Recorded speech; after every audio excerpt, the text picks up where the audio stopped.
जी friends, तो जैसे कि पिछले एपिसोड में हम लोगों ने देखा कि चेयरमैन की बेटी नाना रिजॉर्ट में पहुंच गई थी।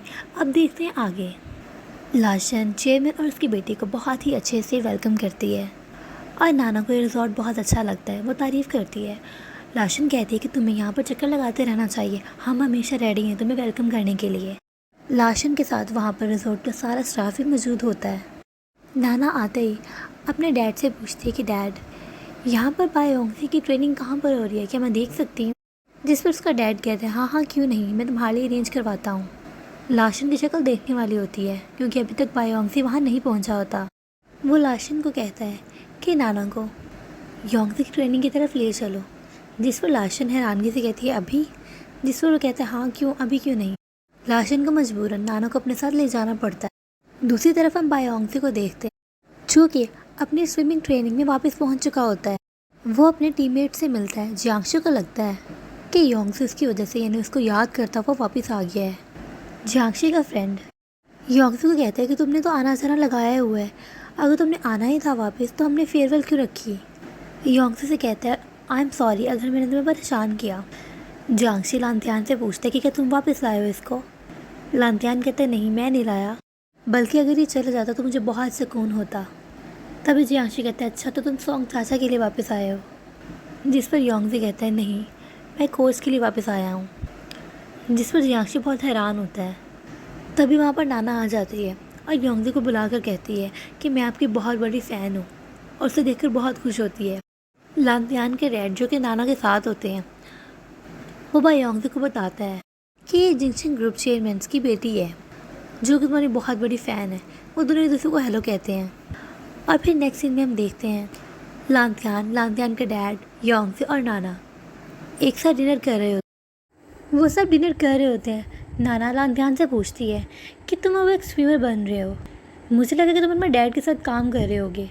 जिस पर लांतियान कहते हैं नहीं, मैं भी इतना अच्छा स्विमर नहीं बना और ना ही मैं अपने बाबा के साथ काम करता हूँ, मैं रिजॉर्ट में ही ठीक हूँ। ये सब अपने डैड को देखते हुए कह रहा होता है। तब नाना योंगसे से पूछती है कि तुम्हारी एज अ फ्रेंड क्या राय है लांतियान के बारे में। योंगसे कहता है कि लांतियान में एक अच्छी पोटेंशियल है। जिस पर जिन नाना कहती है हाँ मुझे भी यही लगता है, तो तुम दोनों को अपना बेस्ट देना चाहिए। तभी योंगसे वहाँ से खाना खाकर जाने लगता है। नाना उसे रोकती है और उसे पूछती है कि क्या तुम्हारी ट्रेनिंग सब कुछ ठीक जा रहा है, तुम्हें किसी चीज़ की ज़रूरत तो नहीं है। जिस पर योंगसे भी कुछ कहता नहीं है, लेकिन इससे पहले ही लांतियान के डैड कहते हैं जिन नाना तुम्हें परेशान होने की ज़रूरत नहीं है, हमारे यहाँ पर सब कुछ A1 है। और योंगसे को जाने का इशारा कर देते हैं कि तुम जा सकते हो। तभी योंगसे जाने से पहले जिन नाना को कहता है कि हाँ मुझे काम है आपसे। जिस पर जिन नाना कहती है हाँ बोलो। योंगसे अपने जहन में सोंग चाचा को रखते हुए जिन नाना से कहता है कि मुझे पर्सनल शेफ़ चाहिए। जिस पर जिन नाना कहती है कि तुम इतने अच्छे स्विमर हो, एक स्टार हो, कि तुम्हारे पास पर्सनल शेफ़ नहीं है। ये बात वो लांतियान के डैड की तरफ देखते हुए भी बोल रही होती है। जिस पर वो कहते हैं हाँ हाँ क्यों नहीं, होना चाहिए। लांतियान के डैड जिन नाना से कहते हैं कि हाँ हम इसके लिए पर्सनल शेफ़ का इंतज़ाम कर देते हैं। लांतियान के डैड योंगसे से कहते हैं कि एक स्टार शेफ़ कुछ ही दिनों में तुम्हारी तरफ आ जाएगा। जिस पर योंगसे कहते हैं नहीं, मेरे पास एक ऑलरेडी चॉइस है। तभी सीन चेंज होता है और हम योंगसे और सोंग चाचा को देखते हैं। योंगसे सोंग चाचा को कह रहा होता है कि तुम मेरी पर्सनल शेफ़ बन जाओ। सोंग चाचा हैरान होती है और उसे कहती है कि क्या तुम जा नहीं रहे थे। जिस पर योंगसे कहता है हाँ कुछ पर्सनल रीजंस के लिए मैं नहीं गया। फिर योंगसे सोंग चाचा से पूछता है कि क्या तुम तैयार हो मेरी कुक बनने के लिए। तुमने कहा था ना कि cooking for someone is a cool skill, मतलब किसी के लिए कुकिंग करना बहुत अच्छी स्किल है।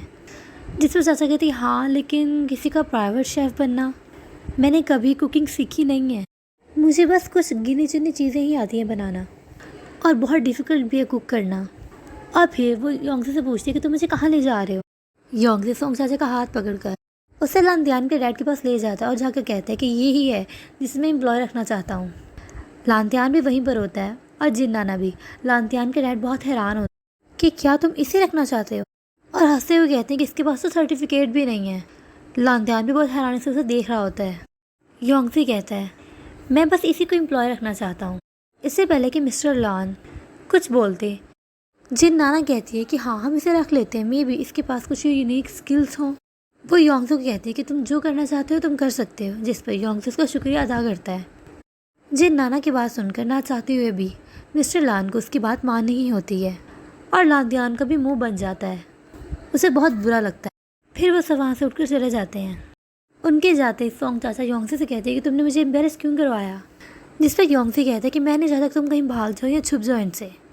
मैं चाहता हूँ कि तुम इन सब का बहादुरी से मुकाबला करो, उनको फेस करो। तुम्हें मुसीबत में कोई दूसरा डालने वाला नहीं है, बल्कि तुम खुद हो। तुम सिर्फ खुद पर ध्यान दो, अपने आप को देखो। और तो और तुम्हें अपने फ्यूचर के बारे में भी तो कुछ सोचना है। मे भी एक दिन तुम कुकिंग को पसंद करो और इसी तरह एक दिन फेमस कुक बन जाओ या फिर डाइटिशियन। सोंग चाचा की बातें सुनती है और उसे बहुत अच्छा लगता है। सोंग चाचा मुस्कुराती है और योंगजी भी उसे देख के मुस्कुरा रहा होता है। तभी वो कहता है कि मैंने बहुत ज़्यादा इमोशनल बातें कर ली, अब मैं रोने लगा हूँ। वो अपने पॉकेट से आई ड्रॉप्स निकालता है, अपनी आंखों में डाल के झूठा रोने लगता है। सोंग चाचा उसके कंधे पर थप्पड़ मारती है और वहाँ से चले जाती है। फिर नेक्स्ट सीन हम देखते हैं गाड़ी का, जिसमें लांगदियान ड्राइव कर रहा होता है और पीछे मिस्टर लांग जिन नाना के साथ बैठे होते हैं। नाना मिस्टर लांग से पूछते कि क्या आप बायोंगते के शेफ़ को जानते हो। जिस पर वो कहता है कि नहीं इतना ख़ास, बस हम एक दो दफ़ा मिले हैं। फिर लांगदियान कहता है कि तुम्हें पता है मैं योंगसे को इतना एडमायर क्यों करता हूँ। जिस पर नाना पूछते हैं क्यों। लांगदियान कहता है कि उसके पास वो हौसला है, उसके पास वो जुर्रत है जो मेरे पास नहीं है। वो चीज़ें करता है जो मैं सोच भी नहीं सकता। ये सब वो उसी बात से अपसेट होकर कर रहा होता है। दूसरे सीन में हम बायोंगजी और उसके एजेंट को देखते हैं। उसका एजेंट उस पर चिल्ला रहा होता है कि आपने अपना शेफ सोंग चाचा को कैसे चुन लिया। आपने इतना चार्लिश डिसीजन लेने से पहले मुझसे पूछा क्यों नहीं।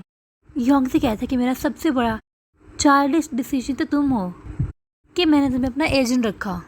एजेंट बहुत डर जाता है और कहता है कि मैं तो आपके हर जगह साथ देता हूँ। आप सोंग चाचा से प्यार करते हो और मैं आपको बताऊँगा कि इसे छुपाना कैसे है। मैं आपकी परेशानी में परेशान होता हूँ।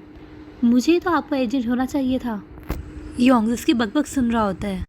योंगजी का एजेंट गुस्सा होकर दूसरी तरफ मुँह करके खड़ा हो जाता है। तभी सोंग चाचा रूम में आती है और उसके हाथ में बैग्स होते हैं जिसमें खाने पीने का बहुत सारा सामान होता है। वो आते ही योंगजी के एजेंट को कहती है हेलो सिस्टर। जिस पर वो मुड़कर कहता है कि मैं सिस्टर नहीं हूँ। सोंग चाचा मुस्कुराती है और कहती है कि जब भी मैं तुम्हारे लंबे बाल देखती हूँ तो मुझे सिस्टर की याद आती है। फिर योंगजी सोंग चाचा को कहता है कि क्या तुम शॉपिंग करके आई हो। जिस पर चाचा कहती है जैसे कि अब मैं तुम्हारी प्राइवेट शेफ़ हूँ तो मेरे पास हर चीज़ होनी चाहिए अपना बेस्ट देने के लिए। योंगजी से देखकर मुस्कुराता है। दूसरे सीन में हम योंगजी को देखते हैं जो कि टॉयलेट में उल्टियाँ कर रहा होता है। उसकी सोंग चाचा के हाथ के खाने खाने के बाद बहुत बुरी हालात होती है। योंगजी बाहर आता है और चाचा को लुक देते हुए सूप की तरफ इशारा करता है और कहता है कि क्या ये इंसानों के खाने लायक है। जिस पर सोंग चाचा हैरान हो जाती है और उसे टेस्ट करती है। टेस्ट करने के बाद वो कहती है कि तो बहुत गंदा बना है, इसे मैंने रेसिपी से देखा था। उसने चीनी की जगह उसमें नमक डाल दिया होता है, वो भी ज़्यादा, जिसकी वजह से योंगजी की बस हो जाती है। सोंग चाचा कहते हैं कि शायद मैं घबराई हुई थी, मेरा फर्स्ट टाइम था इसलिए सब कुछ गड़बड़ हो गई। योंगजी से कहता है तुमने तो मुझे कहा था कि तुम्हें इंग्रेडिएंट्स का पता है। जिस पर कंफ्यूज चाचा कहती है कि हाँ मुझे पता है, मुझे वाकई सब कुछ पता है, लेकिन अभी पता नहीं क्या हो गया, मैं कंफ्यूज हो गई थी, आई एम सॉरी। सोंग चाचा कहती है कि मैंने हमेशा से कुकिंग को बहुत सर्च किया है लेकिन कभी मैंने ट्राई नहीं किया। देखने में तो सब कुछ बहुत अच्छा लगता था। बेचारा योंगजी उसकी बातें सुनकर हैरान ही हो जाता है कि ये क्या कह रही है। चाचा कहते हैं कि मैं इस पर गिव अप नहीं करूँगी, मैं और मेहनत करूँगी। तभी योंगजी उसकी बातें सुनकर गुस्से में वहाँ से चला जाता है, क्योंकि उस बेचारे को तो लगा था कि योंगजी एक अच्छा खाना बनाती है, वो एक अच्छी कुक बन सकती है। लेकिन यहाँ पर सब कुछ उल्ट हो गया। दूसरी तरफ हम स्विमिंग ट्रेनिंग को देखते हैं, जहाँ पर कोच सबको बता रहे होते हैं कि मैं तुम सब में से सिर्फ 2 लोगों को कंपटीशन में भेजूँगा, बायोंगजी और लांगदियान को। लांगदियान कहता है कि कोच मैं अभी तक रेडी नहीं हूँ इस चीज़ के लिए। जिस पर कोच कहता है कि लांगदियान तुम्हें एक्सपेरिमेंट्स की ज़रूरत है, तुम्हें सिर्फ गेम को एंजॉय करना है, ओके। जिस पर लांगदियान हेजिटेट होता हुआ मान जाता है। फिर योंगजी कहता है कि क्या मैं ना जाऊँ। जिस पर कोच कहता है क्यों। कोच कहता है कि हमारा प्लान्स है कि जिसकी स्पीड यानी स्विमिंग स्पीड 1 मिनट 55 सेकेंड है वही पार्ट लेगा। योंगजी कहता है कि मेरे मुताबिक ये मेरे कमबैक के लिए एक अच्छा मौका है, ये मेरे लिए बहुत इंपॉर्टेंट है, लेकिन मैं उस रेस में पार्ट लेना चाहता हूँ जो कि डिज़र्विंग है। कोच कहता है तो तुम्हें क्या लगता है लांगदियान डिज़र्विंग नहीं है, यानी लांगदियान की वजह से ये गेम डिज़र्विंग नहीं है तुम्हारे लिए। योंगजी कहता है नहीं, मेरा ये मतलब नहीं था। कोच कहता है तुम्हारा क्या मतलब था, ऐसी कौन सी गेम है जो तुम्हारे लिए डिज़र्विंग होगी, तुमने लास्ट टाइम बहुत अच्छा किया था, पर ईमानदारी से बताओ इन दिनों तुम बहुत ही बुरा खेल रहे हो, तुम अपना टेम्पर भी लूज़ कर रहे हो। मैं तुम्हें इंटरनेशनल कंपटीशन में ऐड करने वाला था। वो योंगजे को बहुत डांटता है। एंड में योंगजे मान जाता है। फिर वो सब ट्रेनिंग शुरू कर देते हैं। योंगजे को लग रहा होता है कि लांतियान उसे ओवरटेक करना चाहता है। फिर हम शाम का सीन देखते हैं जहाँ पर लांतियान, योंगजे और जियांगशी तीनों ड्रिंक कर रहे होते हैं इस खुशी में कि ये दोनों कंपटीशन में जा रहे हैं। तभी एकदम से जियांगशी खड़ा होता है। योंगजे डर जाता है। जियांगशी कहता है कि इसी खुशी में मैं वॉशरूम जा रहा हूँ, और जाते जाते वो कहता है कि मेरे जाने के बाद मेरी बुराई मत करना। योंगजे से कहता है जाओ जाओ जल्दी जाओ। जियांगशी के जाते ही योंगजे लांतियान को कहता है कि चाचा, सोंग चाचा को मैंने अपना पर्सनल शेफ़ रख लिया है। जिस पर लांतियान चिढ़ते हुए बोलता है कि उसको मेंशन मत करो, अब वो तुम्हारी गर्लफ्रेंड है और मुझे उससे कोई लेना देना नहीं है, और फ़र्क नहीं पड़ता कि उसे तुमने क्यों हायर किया। तुम इस बात पर अटेंशन नहीं ज़्यादा, अपने कंपटीशन पर अटेंशन दो। योंगजे लांतियान को कहता है कि क्या तुम मुझे चैलेंज कर रहे हो। लांतियान कहता है अगर मैं तुम्हें चैलेंज ना करूँ तो मैं स्विमिंग नहीं कर सकूँगा। योंगजे लांतियान से कहता है कि मुझे तुमसे कुछ पूछना है। क्या इस कंपटीशन में तुम मुझे एज अ फ्रेंड देखते हो या फिर अपना अपोनेंट। इससे पहले कि लांतियान कुछ कहता, योंगजे कहता है मैं तुम्हें पहले बताता हूँ, मैं तुम्हें हमेशा अपने फ्रेंड के तौर पर देखता हूँ, और तुम मुझे चैलेंज कर रहे हो। वो दोनों एक दूसरे को लुक्स देते हैं और यहीं पर इस एपिसोड का एंड हो जाता है। नेक्स्ट एपिसोड देखने के लिए हमारे साथ बने रहिए और हमारे चैनल को सब्सक्राइब कीजिए। Thank you for watching.